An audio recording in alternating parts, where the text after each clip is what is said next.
मैले right click गरेँ हैन, नयाँ फाइल ल्याएँ। नयाँ फाइलमा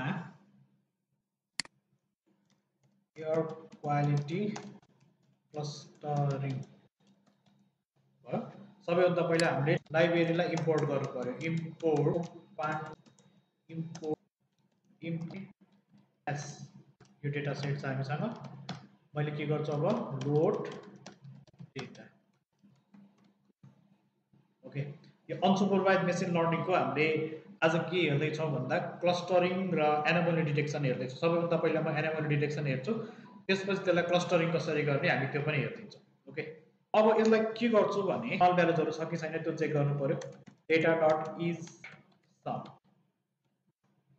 नल भ्यालुज पनि कुनै पनि नल भ्यालुजहरू छैन। म यसमा चाहिँ हाम्रो यिनीहरूको बिचको कोरिलेसन के छ त्यो पनि एकचोटि हेरौँ। प्लट द हिट म्यापको फर्ममा हामीले कोरिलेसन हेर्छौँ। ल, हिट म्याप, यसको मैले के गर्छु टाइटल दिन्छु एरर।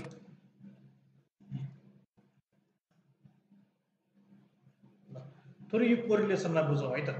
यो कोरिलेसनलाई बुझ्नुभन्दा पहिला यो डेटालाई बुझौँ। जस्तो यो डेटामा के छ भने एउटा टेम्परेचर भन्ने प्यारामिटर छ, एउटा ह्युमिडिटी छ PM 2.5, PM 10, NO2, SO2, CO, proximity to industrial area र पपुलेसन डेन्सिटी। कुनै पनि एउटा सिटीको कतिवटा स्याम्पल्स दिएको छ भन्दा डेटा डट सेभ 5000 वटा स्याम्पल लिएको छ हैन। 5000 वटा स्याम्पल लिने बेलामा के हेरिएको छ, टेम्परेचर हेरिएको छ, त्यसको ह्युमिडिटी हेरिएको छ, PM 2.5 भनेको धुलोको कणको पनि साइज हुन्छ हैन, त्यसलाई PM 10, PM 2.5 भनिन्छ। नाइट्रोजन अक्साइड कति छ, सल्फर डाइअक्साइड कति छ, कार्बन मोनोअक्साइड कति छ, इन्डस्ट्रियल एरियाबाट कतिको टाढा छ र त्यो एरियाको पपुलेसन डेन्सिटी कति छ, यति प्यारामिटर्सहरू लिएको छ र 5000 वटा डिफ्रेन्ट स्याम्पल्सहरू लिएको छ। ओके, त्यसमा जस्तो मानौँ हाम्रो टेम्परेचर हेरौँ, एट द लास्टमा त हामीले टेम्परेचर नै हेर्ने हो, त्यो एरियाको टेम्परेचर कति छ भनेर। त्यो टेम्परेचर बढ्नको लागि सबैभन्दा एकदमै हाइली रोल कसले प्ले गरेको छ, ह्युमिडिटीले। PM अब टेम्परेचरसँग जस्तो मानौँ PM 3.2 अभियसली यसले पनि एउटा रोल प्ले गरेको छ हैन। र प्रोक्सिमिटी टु इन्डस्ट्रियल एरियाले एकदमै नेगेटिभ रोल प्ले गरेको छ। नेगेटिभ रोल यो अर्थमा कि यो इन्भर्सली प्रोपोर्सनल छ। जस्तो मानौँ इन्डस्ट्रियल एरियाबाट टाढा भयो भने टेम्परेचर घट्दै गएको छ हैन, इन्डस्ट्रियल एरियाबाट नजिक भयो भने टेम्परेचर बढेको छ। अगाडिपट्टिको माइनस साइनले चाहिँ त्यो देखाइरहेको छ, अरू त सबै प्लस छ। इट मिन्स द्याट जस्तो ह्युमिडिटी बढ्यो, टेम्परेचर बढ्यो, PM 2.5 टेम्परेचर बढ्यो, सबै टेम्परेचर बढ्नको लागि चाहिँ यी जम्मै फ्याक्टर्सहरू चाहिँ के छन्, एकदम पोजिटिभ रोल प्ले गरिरहेको छ। इट मिन्स द्याट एउटा NO2 को भ्यालु बढ्यो भने अर्कोको भ्यालु पनि बढिरहेको छ, पोजिटिभ कोरिलेसन हैन। नेगेटिभ कोरिलेसन भनेको चाहिँ फेरि एउटा फ्याक्टरको भ्यालु बढ्यो भने अर्को फ्याक्टरको भ्यालु घटिरहेको छ। It means that temperature inversely proportional to the proximity industrial areas. It means that proximity industrial एरियाबाट टाढा भयो भने चाहिँ टेम्परेचर कम्पेरिटिभली कम हुँदै जान्छ, बट ह्युमिडिटी बढी भयो, यो बढी भयो, यो बढी भयो भने फेरि के हुन्छ, हाम्रो टेम्परेचर बढ्दै जान्छ। तर के छ भने जब इन्डस्ट्रियल एरियाको नजिक पुगिन्छ यी सबै फ्याक्टर्सहरू बढ्छन्, यो सबै फ्याक्टर्सहरू बढ्ने बित्तिकै टेम्परेचर घट्छ है। हामी चाहिँ यसमा रिग्रेसनको काम गर्दैनौँ, डेटालाई क्लस्टर्ड मात्रै गर्छौँ। ओके, क्लस्टरिङ गर्छौँ के को बेसिसमा, दिस फ्याक्टर्सको बेसिसमा। यसमा चाहिँ हाम्रो टेम्परेचर भनेको इन्डिपेन्डेन्ट भन्दा पनि डिपेन्डेन्ट भेरिएबल्स हुन्छ, किनकि डिपेन्डेन्ट भेरिएबल्स यो सबै कुराहरूमा हाम्रो टेम्परेचर डिपेन्ड भइरहेको छ। सो मैले के गरिदिन्छु, टेम्परेचरलाई ड्रप गरिदिन्छु। ओके, यहाँ जाउँ, data dot drop TEMPERATURE temperature x is equals to 1, in place equals to 2। Data हेरौँ, डेटा ड्रप भयो कि भएन, कोरिलेसनलाई प्लट गरिदिउँ। ल, हाम्रो कोरिलेसन प्लट भयो यसरी है। डेटालाई हामीले एनोमलिजहरू फाइन्ड आउट गर्नको लागि, एनोमलिज भनेको जुन यो 5000 वटा जुन स्याम्पल्स छ, त्यो 5000 वटा स्याम्पल्समा कुनै कुनै यस्तो स्याम्पल्सहरू हुन्छ कि जसलाई हामीले कुनै पनि प्याटर्नमा फिट गर्न सकिँदैन। त्यो अलिकति अल्टर टाइपको हुन्छ कि एउटा युनिक टाइपको हुन्छ। त्यो युनिकनेसलाई हटाएर कमन सिमिलर टाइपको डेटाहरूलाई मात्रै राख्नुपर्ने हुन्छ। र त्यो निकाल्नको लागि हामीले के युज गर्नुपर्छ भने अनसुपरभाइज मेसिन लर्निङको एनोमली डिटेक्सन भन्ने एउटा युज हेर्नुपर्छ। यसलाई कसैले आउटलायर्स डिटेक्सन। ओके, डेटा हाम्रो यस्तो छ। सो सबैभन्दा पहिला म के गर्छु भने डेटालाई एउटा स्केल्ड गरिदिन्छु, अनि नन स्केल डेटामा पनि काम गर्छु। ओके, अस्ति हाम्रो नन स्केल डेटामा थोरै प्रब्लम आएको थियो। So let us see now, भयो। ss इक्वल्स टु यसलाई भयो मैले डेटा स्केल्ड गरिसकेपछि equals to ss dot fit transform हामीले केलाई गर्ने हो डेटालाई गर्ने हो डेटा स्केल्ड यस्तो एरेको फर्ममा आउँछ मलाई यो एरेको फर्ममा चाहिएको छैन मलाई के चाहिएको छ डेटा फ्रेम दिएको थिएँ मैले मलाई डेटा फ्रेमकै फर्ममा चाहिएको छ सो यसमा चाहिएको छ pd sorry data scaled equals to pd dot data frame के छ डेटा scaled CALD scaled छ डेटा अब scaled dot head गरियो भने के आउँछ यो आउने भयो अब यसमा प्रब्लम के छ भने यो कलमको नाम चाहिँ फेरि 0 1 2 3 भनेर दिएको छ हामीलाई रिड गर्न गाह्रो हुन्छ हाम्रो डेटा हेरौँ कस्तो छ डेटा डट हेड 2 हाम्रो ओरिजिनल डेटामा चाहिँ कलमको नाम यसरी दिएको छ हैन तर यो स्केल भएर आएको डेटामा चाहिँ कलमको नाम दिएको छैन सो मलाई कलमको नाम पनि चाहियो त्यसको लागि म के गर्छु यहाँनिर गएर कलम्स इक्वल्स टु डेटा भन्ने डेटा फ्रेमबाट के निकाल्नु पर्यो कलम्स निकाल्नु पर्यो ओके सो हाम्रो डेटा स्केल्ड डेटा यस्तो आयो नन स्केल्ड डेटा यस्तो आयो although they are scaled and non scaled okay तर यिनीहरूको बीचको कोरिलेसन चाहिँ चेन्ज भएको हुँदैन सो लेट अस सी यदि कोरिलेसन चेन्ज भयो भने चाहिँ फेरि स्केलिङको अर्थ हुँदैन किनकि स्केलिङ गर्नु भनेको के हो त भन्दा डिफ्रेन्ट दुईटा फरक भ्यालुज भएको एकदम डिफ्रेन्टली भ्यालुज भएको कलम्सहरूलाई अब रिड गर्नलाई सजिलो मेसिनलाई रिड गर्नलाई सजिलो होस् भनेर हामी के गरिदिन्छौँ हामीले चाहिँ एउटै स्केलमा लगाइदिन्छौँ plot the heat map plt sorry pick ल हाम्रो हिट म्याप पनि देखियो यो हिट म्याप हेरियो भने पनि we can see that they have nothing difference है डिफरेन्स चाहिँ देखिदैन यो स्केल डेटामा पनि यिनीहरूको बीचको डिफरेन्ट के छ हाम्रो कलम्सहरुको कोरिलेसन सेम छ यसमा पनि सेम छ it means that while working with other machine learning algorithm हामी केमा काम गर्छौं अब स्केल डेटामा काम गर्छौं ओके नन स्केल डेटामा पनि काम गरेर हेर्छौं तर स्केल डेटा र नन स्केल डेटालाई प्यारलली गरेर चेक गर्छौं के समस्या हुन सक्छ भनेर सो जाउँ अब आफ्टर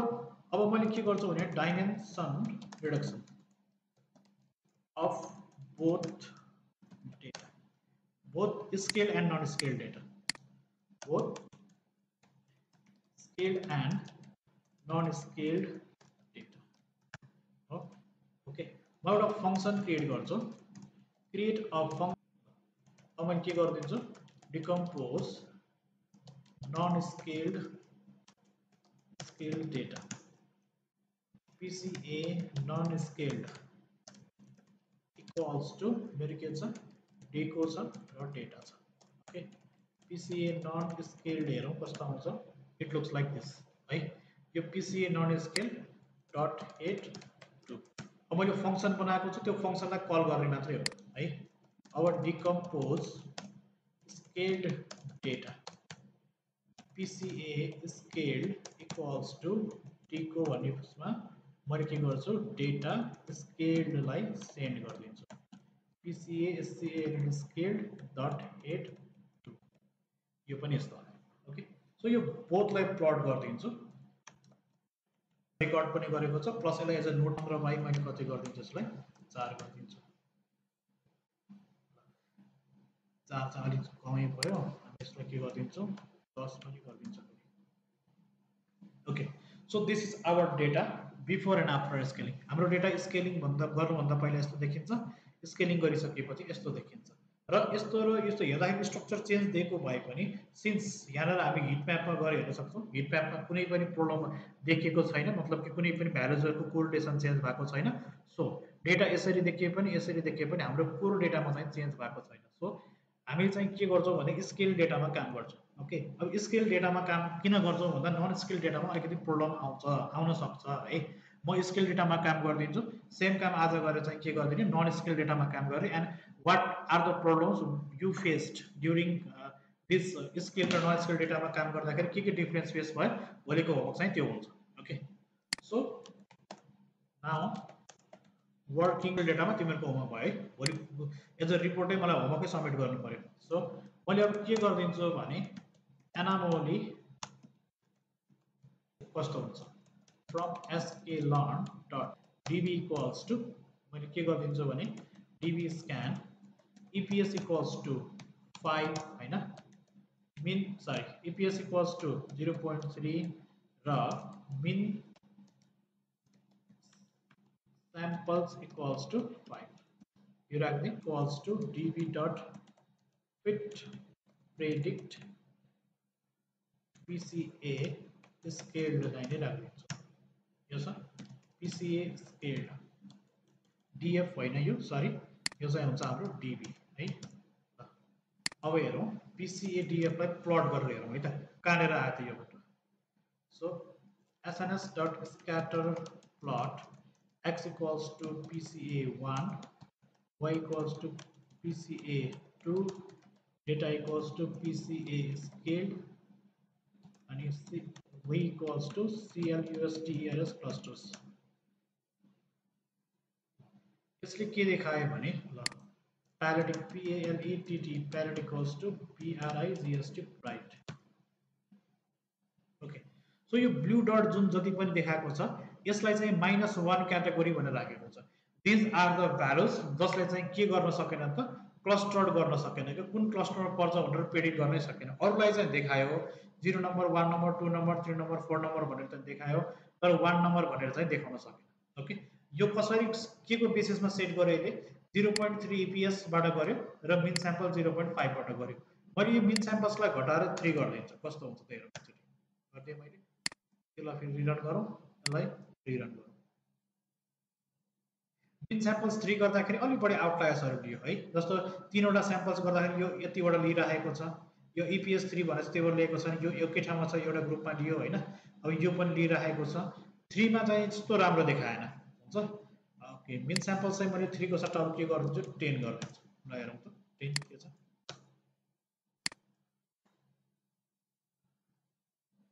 10 गर्दाखेरि त अब धेरै नै डेटाहरुलाई यसले के देखायो यो चाहिँ आउटलायर्स देखायो सो मैले के गर्दिन्छु 10 राख्दिन मिन स्याम्पल्स इक्वल्स टु 8 राख्दिन्छु है त अब 8 लाई चाहिँ एकचोटी प्रेडिक्ट गरेर हेरौँ कस्तो देखिन्छ यो चाहिँ हामीले हिट एन्ड ट्रायल गर्दै हेर्दै गर्ने हो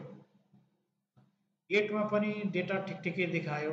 यो पनि यस्तो ओभरल्याप भएको छ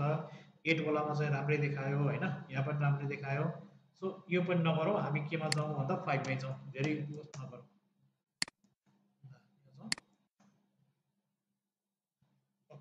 So these are our data. अब म के गर्दिन्छु भन्दा minimum samples equals to 5 clusters यति धेरै देखायो minimum samples equals to 5 okay so let us see now अब म यो -1 लाई हटाएर यो आउटलायर्सलाई सबैलाई हटाइदिन्छु र यो विदाउट आउटलायर्सको डेटा मात्रै प्लट गर्छु है त df_x इक्वल्स टु यो डेटाबाट PCA scaled CLUST clusters not equals to -1 df_x यो छ अब म यसलाई फेरि प्लट गरेर हेर्दिन्छु ओके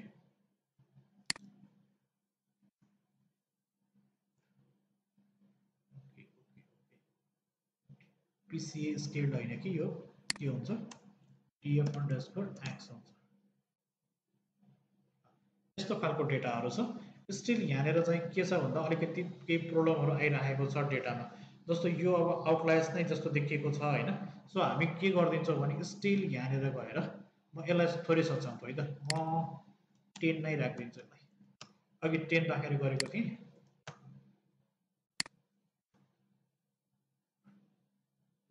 10 नै राख्दिन्छु 10 राखेर चारवटा क्लस्टर छन्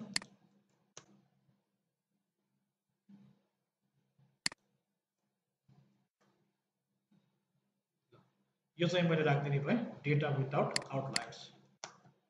plt.tit title outliers liers यो भयो ओके अब यसलाई मैले के गर्दिन्छु यो dfx लाई रिनेम गरेर PCA scaled भनेर राख्दिन्छु PCA scaled equals to df_x dot copy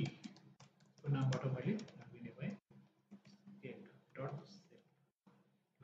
ल 4200 अघि 5000 वटा थियो अब 5000 माइनस कति गरेर 4274 हुन्छ त्यति एउटा एज आउटलायर डेटा चाहिँ हाम्रो हट्यो ओके सो हामी स्टार्ट गरेका थियौं यहाँबाट हामीले के गर्यौं 2D डाइमेन्सनमा कन्भर्ट गर्यौं र DB स्क्यान युज गरेर हामीले के गर्यौं त डेटाको आउटलायर्सहरु रिमुभ गरिदिउँ okay so let us see यो सबैलाई एकै ठाउँमा म प्लट गर्दा यो डेटालाई बल्ल क्लस्टर्स गर्नु पर्यो okay use k means me means cluster sklearn.clus okay so यो डेटामा चाहिँ हामीलाई के देखाएको छ भन्दा क्लस्टर्स चाहिँ 3 वटा 4 वटा 5 वटा अप्टिमम नम्बर त 4 वटा नै हुन्छ हैन तर म 3 वटा 4 वटा 5 वटा हुँदाखेरि कस्तो हुँदो रहेछ म त्यसलाई प्लट गरेर देखाइदिन्छु है त त्यसपछि बल्ल हामीलाई आइडिया क्लियर हुन्छ कि कसरी डेटामा काम भइरहेको छ भनेर so let us see now PCA scaled dot head to यो छ मसँग अब म के गरिदिन्छु भने फर x इन रेन्ज कति गर्नु पर्यो क्लस्टर्स हुँदा डेटा यस्तो छ 5 वटा क्लस्टर हुँदा डेटा यस्तो देखिन्छ र 6 वटा क्लस्टर्स हुँदा डेटा यस्तो देखिन्छ ओके त्यस्तो कुनै हार्ड एन्ड फास्ट रुल छैन जहाँ चाहिँ हामीलाई यतिवटै क्लस्टर्स ल्याउनु पर्छ भनेर तर जस्तो मलाई मानव यो 6 वटा क्लस्टर मन पर्यो म 6 वटा गरिदिन्छु भन्ने हो नि के हामी के हेर्ने हो त यो पिक्चर्स हेर्ने हो यो पिक्चर्स हेर्दाखेरि हेर्दा त 3 वटा क्लस्टर पनि त सलग सलग काक्रा काटे जस्तो भर्टिकली काटेको छ तर यसको यो डेटासँग चाहिँ मिलिरहेको छैन 4 वटा क्लस्टर्समा इट वर्क्स हैन तर 5 वटा क्लस्टर्समा पनि इट इज डुइङ वेल है अब हामीले के गर्न सक्छौं भने अब 4 वटा क्लस्टर्स र 5 वटा क्लस्टर्समा जाँदाखेरि चाहिँ बेटर हुन्छ म चाहिँ के गर्छु 4 वटा क्लस्टर्सबाट जान्छु हुन्छ 4 वटा क्लस्टर्समा अब हामी के गर्छौं भने we will go with 4 clusters okay so clusters equals to 4 त्यसपछि PCA scaled CLUSTA clusters equals to KMENS means dot fit predict PCA scaled dot drop CLUSTA clusters x is equals to 1 here SNS dot scatter plot x equals to PCA1 y equals to PCA2 data equals to PCA scaled and y equals to CLUST clusters parallel equals to bright parallel equals to bright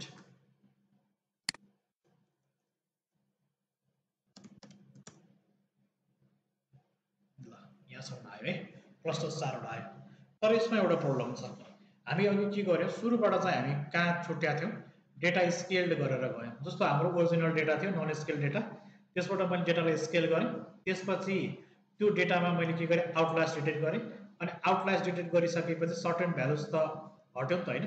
हट्यो it means that अब हेरौँ है त हाम्रो original data कस्तो छ यस्तो छ 5000 वटा रो छ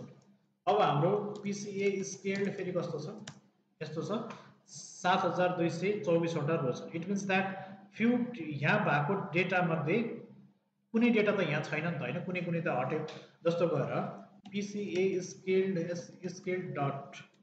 इन्डेक्स गरियो भने ए यो डेटा चाहिँ किन आएको छैन भन्दा बीचमा कुनै कुनै भ्यालुजहरु हटेको छ ओके सो मलाई अब यस्तो एउटा मेथड चाहियो जसले गर्दाखेरि यो दुईटालाई मर्ज पनि गरोस् र यसमा भएको भ्यालुज मात्र किनकि यो PCA स्केल्डमा त डेटा क्लीन डेटा मात्रै छ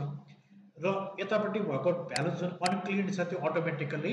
डिलिट भएर जाओस् है जस्तो यसको लागि हामी के गर्छौं अब यसको लागि हामी के गर्छौं राइट जोइन युज गर्छौं SQL को राइट जोइन युज गरे जस्तो यसमा पनि सेम कन्सेप्ट युज गर्छौं राइट जोइन किन यो लेफ्ट साइडमा म राख्छु यसमा राइट साइडमा राख्छु राइट साइडमा जुन जुन इन्डेक्स भएको डेटाहरु हुन्छ त्योसँग मात्रै गएर मर्ज हुन्छ जुन हाम्रो राइट साइडमा भएको डेटा राइट इन्डेक्समा राइट साइडमा भएको जुन डेटा फ्रेम छ PCA स्केलमा भएको डेटा फ्रेम छ त्यो मात्रै रहन्छ यहाँ मात्रै भएको चाहिँ रहँदैन ओके यो दुईटाको युनिक कमन कुराहरु मात्रै रहन्छ ल सो जाऊ final data equals to data.merge merge PCA scaled सँग हामीले मर्ज गर्नु पर्यो अनि left index equals to true भयो right index equals to true भयो कसरी जोड्ने लेफ्ट जोइन र right join RIGST right join RIGST right okay ल हेरौँ फाइनल डेटा यसमा के भयो, लेफ्ट साइडको डेटा पनि छ, राइट साइडको डेटा पनि छ, तर यी दुईटामा कमन भएका डेटाहरू मात्रै छन्। 7272 वटा रो छ। क्लस्टर्स पनि आयो हाम्रो, यो सबै डेटाको दुईटा कलममा रिप्रेजेन्टेसन जुन गरेको थियो त्यो पनि आयो। ओके, अब हामीले चाहिँ के गर्नुपर्छ भन्दा यो डेटा जुन आएको थियो यो हाम्रो ओरिजिनल डेटा जुन हाम्रो नन स्केल डेटा थियो, हामीले यसलाई स्केलिङ गर्यो, स्केलिङ गरिसकेपछि 2 डाइमेन्सनमा कन्भर्ट गर्यो हैन, कन्भर्ट गरिसकेपछि यसरी आयो।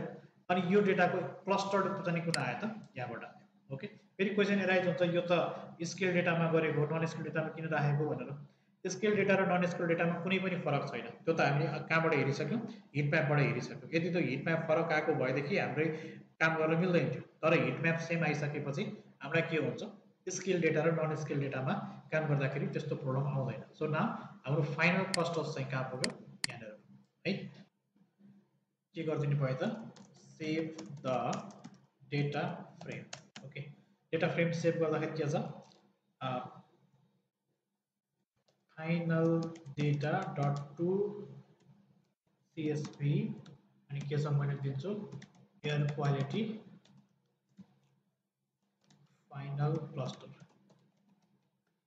Dot CSV। भोलि मलाई अब फेरि अरू केही काम गर्नु पर्यो भने मैले यहाँबाट गर्न सक्छु। ओके, न सो मैले यसलाई अब यतिसम्म भइसकेपछि हाम्रो डेटा कहाँबाट सुरु भयो, डेटा सुरु भयो यहाँबाट यसरी सामान्य डेटा आएको थियो हामीसँग हैन, यसको हामीले हिट म्याप निकाल्यौँ, त्यसपछि त्यसलाई PCA मा कन्भर्ट गर्यौँ। यो PCA मा आएको डेटालाई हामीले स्केलिङ गरिसकेपछि यसको आउटलायर्स हटाइसकेपछि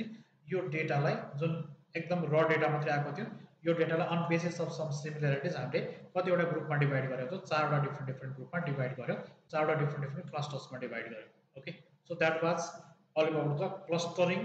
डेटा। हामीले एनामोली डिटेक्सन पनि गर्यौँ, डिपी स्क्यान लगाएर के मिन्स क्लस्टरिङ पनि गर्यौँ यो डेटा सेट है। अब यो डेटा सेटमा गरिसकेपछि हामीले अस्ति जुन रेड वाइन डेटा सेट थियो, रेड वाइन डेटा सेटमा पनि सेम कन्सेप्ट लगाएर एकचोटि ट्राई गर्ने, त्यो पनि होमवर्क हुन्छ तिमीहरूको। अनि यो नन स्केल्ड डेटामा पनि के प्रब्लम आउन सक्छ एकचोटि त्यसमा पनि काम गर्ने। Okay, so that was all about the clusterings. म थोरै अर्को कुरामा पनि डिटेल गर्छु, अहिले चाहिँ म यो भिडियोलाई यहीँ राखिदिन्छु है त।